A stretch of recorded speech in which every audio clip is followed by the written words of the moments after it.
Здравствуйте, это программа «Территория гласности». Я ведущая передачи Нателла Болтянская. Приветствую в нашей студии Ксению Собчак. Здравствуйте. Здрасте. Ксения, вы знаете, вот «Территория гласности» в нашей транскрипции имеет непосредственное отношение к сайту Ходорковский.ру, к самому Ходорковскому. Я могу спросить вас о вашем отношении к этому человеку и к процессу? Я не готова не обвинять кого-то, не оправдывать, не будучи знакома с ситуацией, не имея реально доказательств вины или невиновности Ходорковского. Но то, что я могу сказать точно, это то, что система, которая была создана в России, без того, что мы говорим об этом, хорошая она или плохая, она была создана на определенных понятиях о добре и зле, о том, что правильно и неправильно, и то, какую цену ты за это платишь.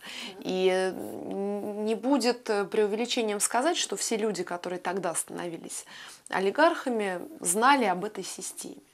Поэтому, на мой взгляд, то, что произошло с Михаилом Борисовичем, это, безусловно, большая человеческая трагедия.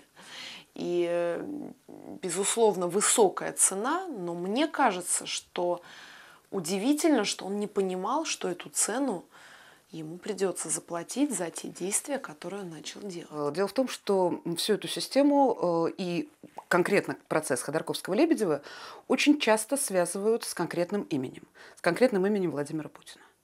И я часто достаточно слышу от людей, что вот да, это личная месть. Лично я уверена, что как раз это человек, который может перешагнуть личную неприязнь или личную ненависть ради каких-то других целей. Вопрос в другом. Почему Михаил Борисович, зная, что ему предлагали уехать из страны, как в свое время это было с Березовским, было очень удобно, чтобы этот человек уехал, и вот он уехал, и как бы это всех устраивает. Это устраивает и власть, это устраивает и Березовского, и как бы все остались при своем. Да. Вопрос, почему он не понял этих, скажем так, намеков и не уехал. Извините, но вас считают человеком, так скажем, приближенным к тому же премьер-министру.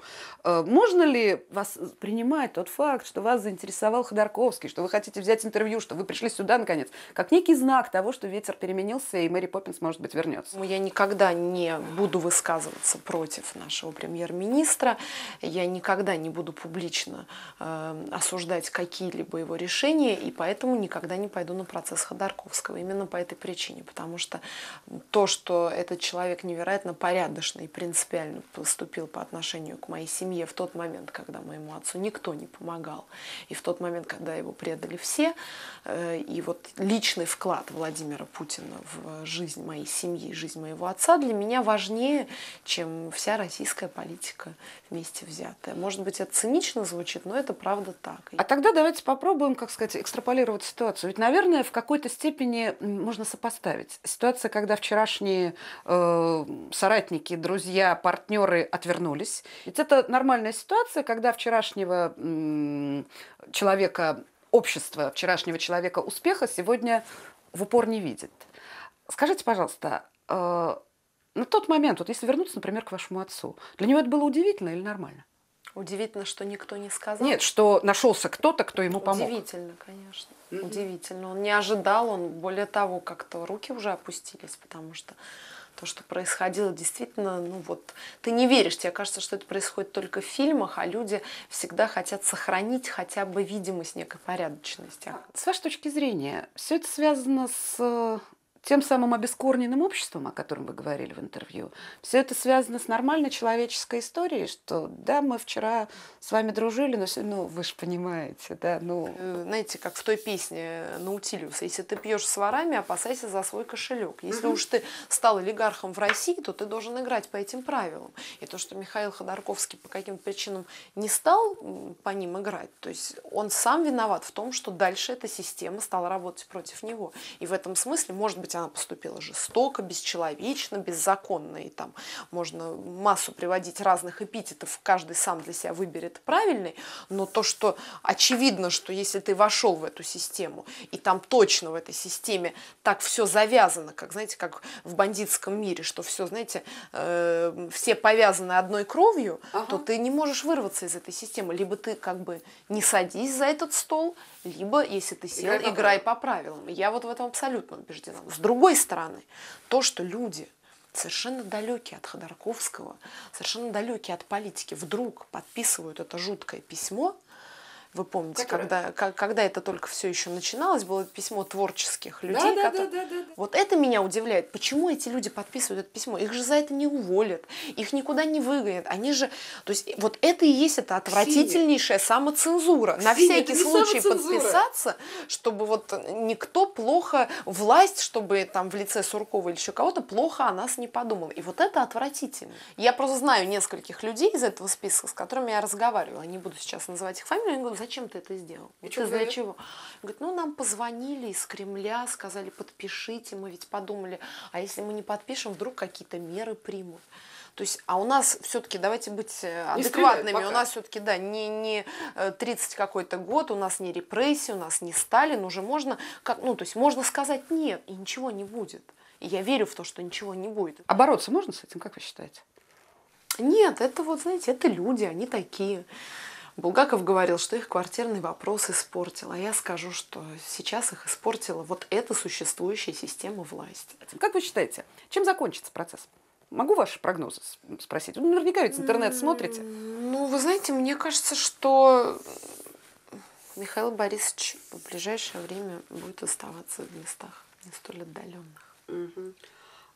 А как вы считаете, это хорошо или плохо для современной российской власти? Вот статус-кво, как он есть, который будет продолжаться. Это не хорошо и не плохо. Это вот существующая реальность. Ее невозможно поменять сейчас. Потому что сейчас ситуация тупиковая. В том смысле, что выпустить Ходорковского невозможно, потому что действительно может сложиться вот странная такая героизация образа. Поэтому вот ситуация, в которой, к сожалению, выхода нет. Если ты делаешь бизнес в России, и такого масштаба бизнес, и понятно, что у тебя есть свои темные дела, и что с властью это все вот так повязано, ты не можешь, слушайте, это как ты, если ты находишься в преступной банде, ты не можешь в какой-то момент сказать, ребят, вы извините, я теперь завязал.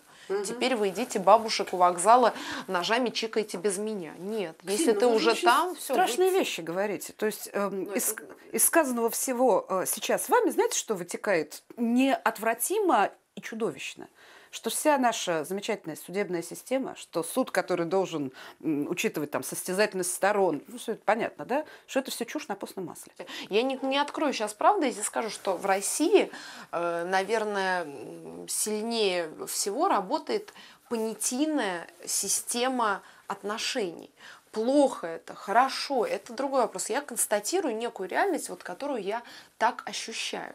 И в этой понятийной реальности живет не только наша власть, которую нас так любят ругать. Мы все в ней живем, мы все так работаем, мы все так договариваемся с милиционерами, мы все так, не знаю, делаем бизнес, те, кто делают бизнес. Как все хотят, все дают взятки гаишникам, но при этом хотят, чтобы они у нас взяток не брали. Так ты тогда не участвуй в этом, вот лично я не готова платить 2 часа в день за то, чтобы мне вот там что-то официально оформлял какой-то гаишник, просто ради того, что ему будет нравиться оштрафовать Ксению Собчак. А кто-то готов, я их уважаю, но тогда ты чист.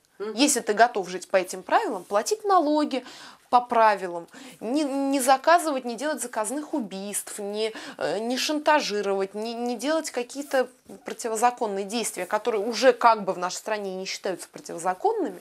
Слушайте, ну в таком же обществе нормальном комфортнее жить. То есть мы с вами сознательно в нем никто не живет. Пожалуйста. Вот вы ведь занимаетесь бизнесом, насколько мне известно. Я так занимаюсь им условно, скажем. Условно, не условно, но я могу гипотетически нарисовать ситуацию, когда вам звонит кто-то из партнеров и говорит, слушай, дорогая, с нас тут требуют, ты там похлопочи лицом, ну, с Ксенией Собчак не будут брать.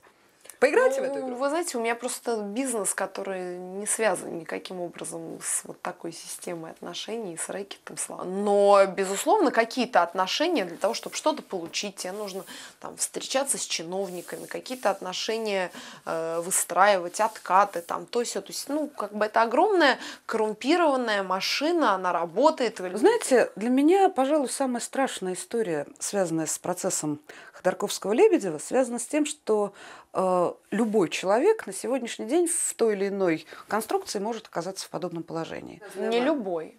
только тот, который не играет по существующим правилам. То есть, если мне нужна ваша собственность, и у меня больше властных ресурсов, чем у вас, я могу задействовать эти властные ресурсы, так? Но система то же самое с Лужковым. Послушай, являясь мэром города, начать некую кампанию против президента своей страны, но это правда глупо в рамках существующей системы. Ты же не в Америке живешь. Если бы это была другая система властных отношений, то ты бы мог себя повести иначе. И это ни для кого не является секретом. Бывает такое понятие, вот за державу обидно. Вот, как бы сказать, мы с вами все понимаем. Может быть, вы больше, я меньше, мы все понимаем. Но, честно говоря, мне периодически бывает некомфортно. Я, честно вам скажу, у меня небольшой стаж водительства. Один раз я дала взятку гаишнику, больше не даю. Мне было так мерзко, что я не даю взяток гаишнику. Я трачу на это время. Это невероятно вызывает уважение. Но какие-то возникают ситуации, когда, я не знаю, кто-то из близких может оказаться в больнице, когда какой-то... что я вам объясняю, вы все сами понимаете. А вам комфортно? Мне нет. Мне тоже некомфортно. А что делать? Но менять, вы знаете, я верю в то, что маленькими делами можно достигнуть большой цели, но если мы говорим про систему, то должна измениться система. Знаете, у Акунина был замечательный рассказ в цикле «Сказки для идиотов», когда человек подрывает структуру изнутри и, беря на руки маленького ребенка, щиплет его, чтобы тот плакал ему в кадре, да? Ведь в какой-то степени вы являетесь ровно такого рода фигурой. Здесь, наверное, существуют какие-то вещи, которые мне не нравятся, что мне, конечно, бы хотелось делать какие-то острые интервью, вести дебаты и говорить более свободно о вещах, которые нас все волнуют. Но это система. Есть список, людей, которые не допускаются на канал? Ну, конечно, они есть на любом канале. А попробовать его переломить никогда не... Мне кажется, что вам бы удалось. Ну, вы понимаете, это каждый раз такая вот титаническая битва, что в какой-то момент ты думаешь, стоит ли это твоих усилий. Конечно, это можно переломить, но это нужно иметь такое невероятное желание, тебе должно быть нужно это больше всех. Ну и как вы считаете, каков размер территории гласности в нашей стране на сегодняшний день? Хороший вопрос. Вы знаете, мне кажется, он строго пропорционален на сегодняшний момент желанию людей получать эту гласность. Плохо, опять же, или хорошо, я не могу судить, но она устойчива. У нас нету ни сокращения, ни расширения. Вот есть какие-то выделенные каналы гласности. Есть несколько радиостанций, есть несколько газет. Витрина гласности, да, такая? Есть несколько интернет-сайтов. Это все существует, это все в открытом доступе для желающих. Ну, образно говоря, там, как для любителей рыбалки. Ну, сколько у нас рыбаков в стране? Ну, там несколько, десяток тысяч человек. Вот также любителей гласности у нас тоже достаточно небольшая аудитория, кому это нужно. И эти люди, поверьте, это получают. Они находят возможность все это читать, понимать, критиковать, выступать, говорить об этом, переживать. Можно ли гипотетически вообразить себе ситуацию, что вы, Ксения Анатольевна Собчак, в какой-то момент скажете, что вас достало, и пойдете на площадь? Что это может быть за ситуация?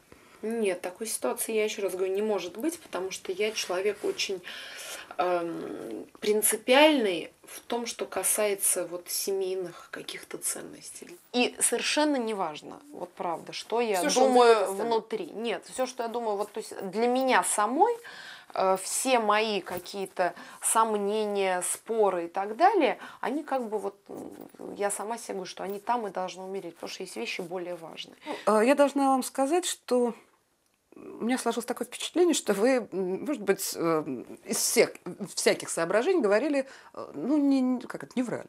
Отвечали честно на вопросы. И, откровенно говоря, я не во всем с вами согласна, это понятное дело. Вот. Но у меня это вызывает уважение, и мне очень хочется надеяться, что однажды ветер переменится, и, может быть, здесь же, в этой же студии, на территории гласности, сядем мы втроем, например. Мы с вами и Михаил Борисович. Прекрасно. Я бы мечтала, чтобы это Вы были бы рады, если бы это произошло? Спасибо большое. Спасибо. Дай нам Бог, как говорится, всем здоровья в этом плане. Это программа «Территория гласности». Я благодарю всех, кто был с нами.